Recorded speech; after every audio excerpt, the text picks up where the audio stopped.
বিয়ে শেষ হলেও সেলিব্রেশনটা আসলে শেষ হয়ে যায় না, তাই না? আজ ছিল আমাদের ননদের রিসেপশন। শুধু একটা অনুষ্ঠান নয়, এটা ছিল ভালোবাসা, একসাথে থাকা অ্যান্ড আ নিউ বিগিনিং।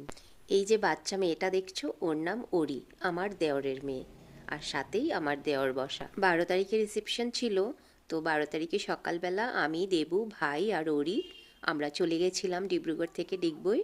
আর গিয়েই আগে ব্রেকফাস্টটা করে নিয়েছিলাম। ব্রেকফাস্ট করে ফার্স্টে চলে গিয়েছিলাম আমার নিজের বাড়িতে, তারপর ওখান থেকে চলে গিয়েছিলাম মামা শ্বশুরের বাড়ি। আর ব্রেকফাস্ট বাইরে করার কারণ হলো আমরা খুব সকালেই গিয়েছি আর খুব জোরে খিদে পেয়ে গেছিল, সেই জন্য। আর 12 তারিখে তো আমাদেরও অ্যানিভার্সারি ছিল, তো মামা শ্বশুরের বাড়িতে সব দেওর ননদরা, আমার ভাই, ভাইয়ের বউ সবাই মিলে ওখানেই অ্যানিভার্সারিটা সেলিব্রেট করেছে। আমি ওদের সবার কাছে অনেক কৃতজ্ঞ আমাকে এমন একটা সুন্দর দিন উপহার হিসাবে দেওয়ার জন্য।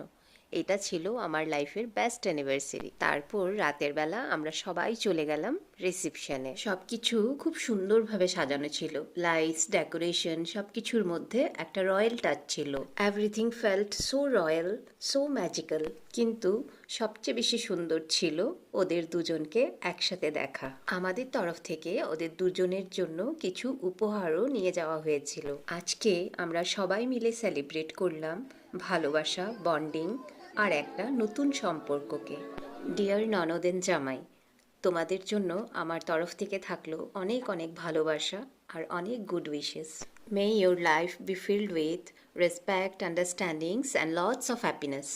তোমাদের জীবনের প্রতিটা দিন হোক আজকের মতোই bright, and may you both always stand by each other no matter what. বরের হাতে যে গিফটটা আছে সেটা সব শালিরা মিলে দিয়েছে, আর সেই গিফটের ভিতরে কি আছে সেটা জানার জন্য চোখ রাখতে হবে আমার অন্য ভিডিওতে। এবার আমরা চলে গিয়েছিলাম ডিনার করতে। মিষ্টি আমরা আগেই খেয়ে নিয়েছিলাম, আর সাথে খেয়ে নিয়েছিলাম কফি, পাকোড়া আর চিকেন ফ্রাই। খাওয়াতে এতটাই ব্যস্ত ছিলাম যে ক্লিপসও নেইনি, আর তাছাড়া ভুলেও গিয়েছিলাম ক্লিপসের কথা, মনে ছিল না। আমি খেতে বসেছিলাম আমার ভাসুরের মেয়ের সাথে, আর ভিডিও করে দিচ্ছিল আমার এক দেওর। তবে হ্যাঁ, খাওয়াগুলো খুব টেস্টি ছিল। খাওয়া দাওয়া করে আমরা একটু টাইম থেকে তারপর আমরা বের হয়ে পড়েছি, কারণ কি আমরা ডিব্রুগড় ফিরে আসব, সেই জন্য।